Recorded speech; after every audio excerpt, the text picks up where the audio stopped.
করেছেন। আমন্ত্রণ তো তাকেই জানানো হয় সতী, যাকে ব্যক্তি পছন্দ করেন।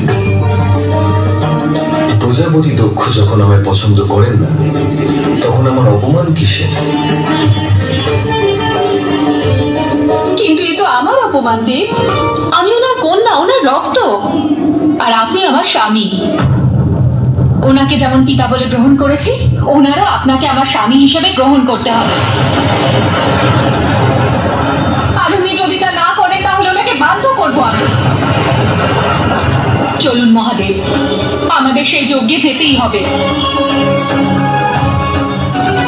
তুমি তোমার পিতার সহিত সাক্ষাৎ করতে চাও, কিন্তু এই যজ্ঞ প্রজাপতি দক্ষ করছেন। বিনা নিমন্ত্রণে কোথাও যাওয়া তোমাকে শোভা পায় না সতী। আপনি আমার সাথে থাকলে সমস্ত কিছু শুভদেব। একজন কন্যার তার পিতার গৃহে যাওয়ার জন্য নিমন্ত্রণের কোনো প্রয়োজন নেই।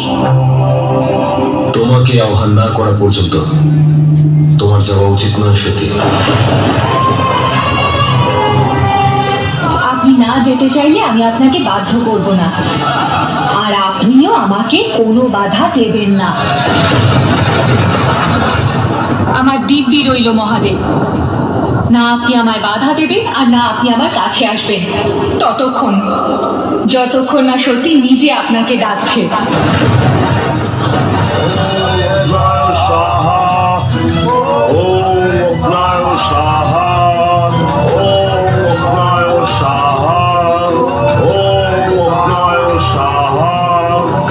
মহর্ষি ভৃগু, অগ্নিদেব এখনো সন্তুষ্ট হননি।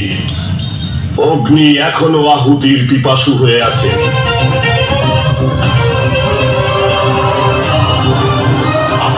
যাই হোক না কেন, যেই আসুক না কেন, যজ্ঞে যেন কোনো প্রকার বাধা সৃষ্টি না হয়। যা ইচ্ছায় তাই করো, মহাদেবের সঙ্গে সাক্ষাৎ করো বা মৃত্যুর সাথে। আমি তো বলবো এই যজ্ঞের অগ্নিতেই পুরো ভস্ম হয়ে যাও। কমপক্ষে তোমার নাই এক কন্যাকে জন্মদান করার পথ লঙ্ঘন হবে।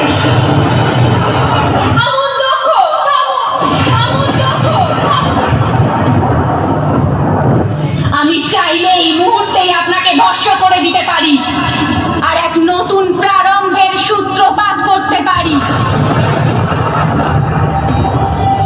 কিন্তু আমার সমগ্র শরীরে আপনারই রক্ত বইছে। আপনি আপনার রক্তের অপমান করতে পারেন, আমি পারি না।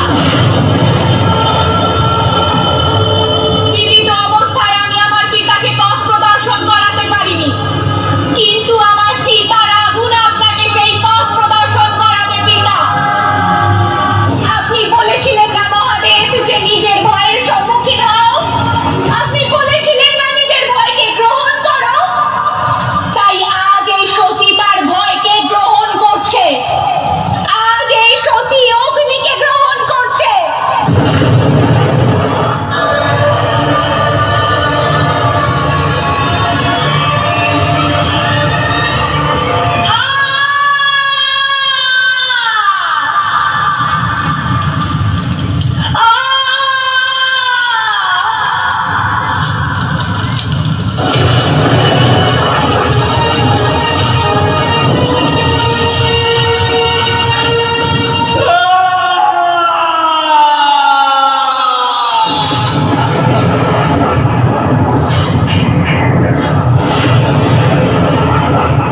আমি তোমাকে নিরাশ করেছি, আমি অসফল হয়েছি। আমি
বৎস রম্ভাসুর, তুমি তোমার ভক্তি দিয়ে আমায় মুগ্ধ করেছ।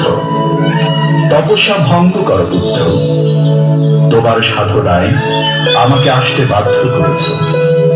কি বর চাও বৎস? প্রভু অন্তর্যামী, আমার মনোবাসনা নিশ্চয় আপনি জানেন। আমি তপস্যা ঠিক কি কারণে করেছি? অবশ্যই অমরত্ব দান করা আমার ক্ষমতার বাইরে। তবে আমি তোমায় এই বর দিচ্ছি, স্বর্গ মর্ত পাতাল কোন পুরুষের ক্ষমতা হবে না তোমায় বর করা।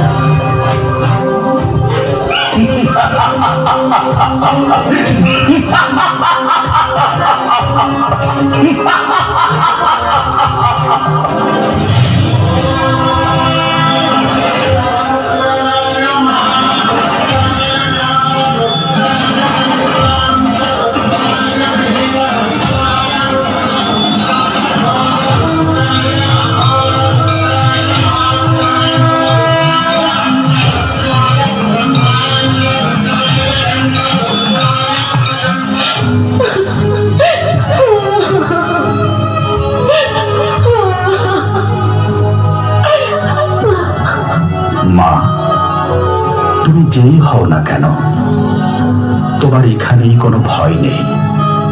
কাত্যায়নের আশ্রম সম্পূর্ণ নিরাপদ। তুমি আমার কুটির প্রাঙ্গণে অপেক্ষা করো। আমার যজ্ঞ হয়ে গেলে তোমার সমস্ত কথাটা শুনব। ওরে পাপিষ্ঠা নারী, তোর এত বড় সাহস! তুই আমার যজ্ঞ ভঙ্গ করিস? তোকে আমি অভিশাপ দিচ্ছি। তুই তুই দাঁড়াও মুনিবর, দাঁড়াও। তুমি কাকে অভিশাপ দিচ্ছ? ভালো করে একবার দেখে নাও। রম্ভাসুর, এত তোর স্পর্ধা! হ্যাঁ, আমি রম্ভাসুর। বলুন, কি অভিশাপ আপনি আমায় দিবেন? তুই নারী সেজে আমার সাথে যে প্রতারণা করেছিস, সেই নারীর হাতে হবে তোর মৃত্যু।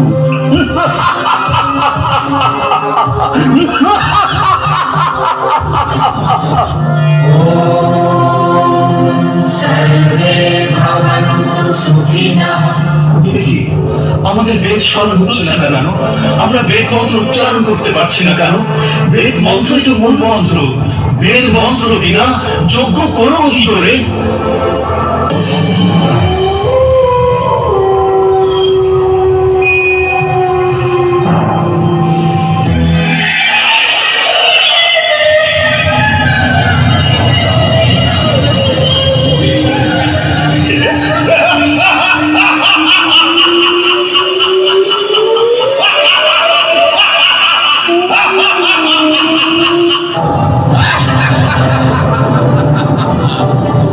অর্কবাসীগণ শেষ হচ্ছে বেদ বিনা।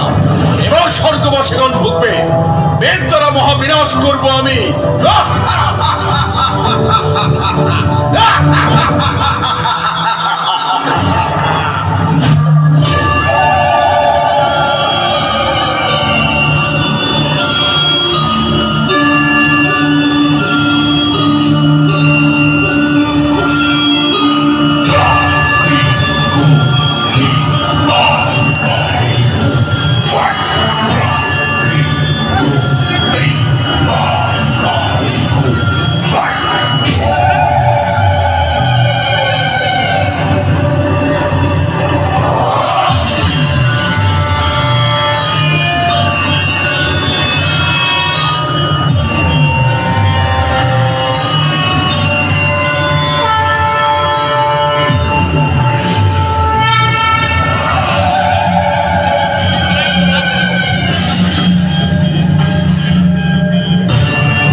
আমি পথ আমি লক্ষ্য আমি অন্ত আমি প্রারম্ভ আমি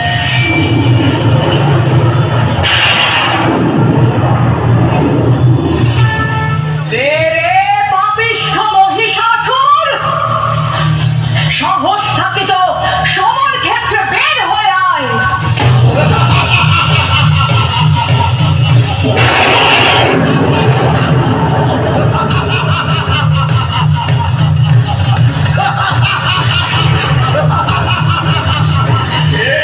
কে মহিষাসুরকে যুদ্ধে আহ্বান করছে? করঙ্গিং কাল আসন্ন। এক নারীর এত বড় স্পর্ধা, যুদ্ধ করবে মহিষাসুরের সঙ্গে?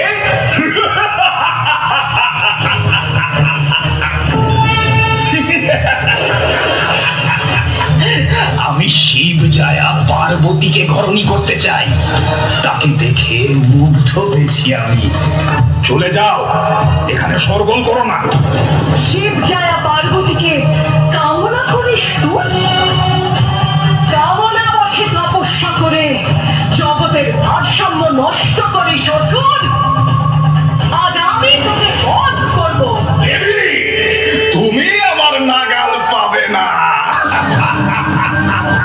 স্বর্গ, মর্ত, পাতাল, এই তিন লোক জুড়ে আমার বিচরণ।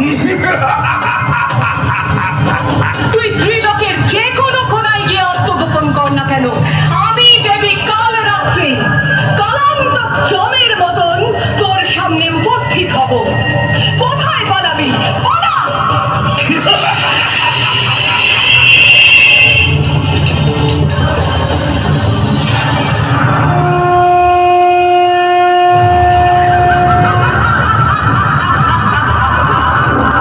দুষ্ট, তোর ইচ্ছে কখনো পূরণ হবে না।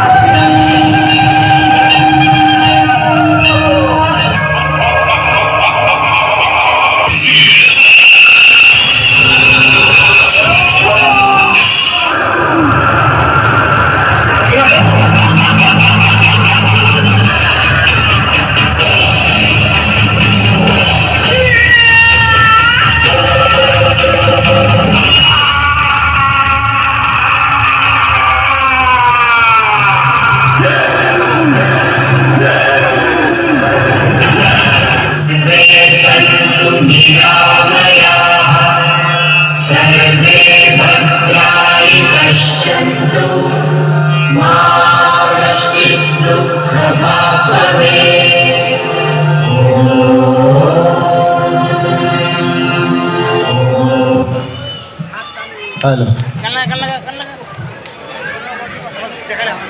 সকলে বাইক দিয়ে ধীরে ধীরে বের হয়ে যাবেন।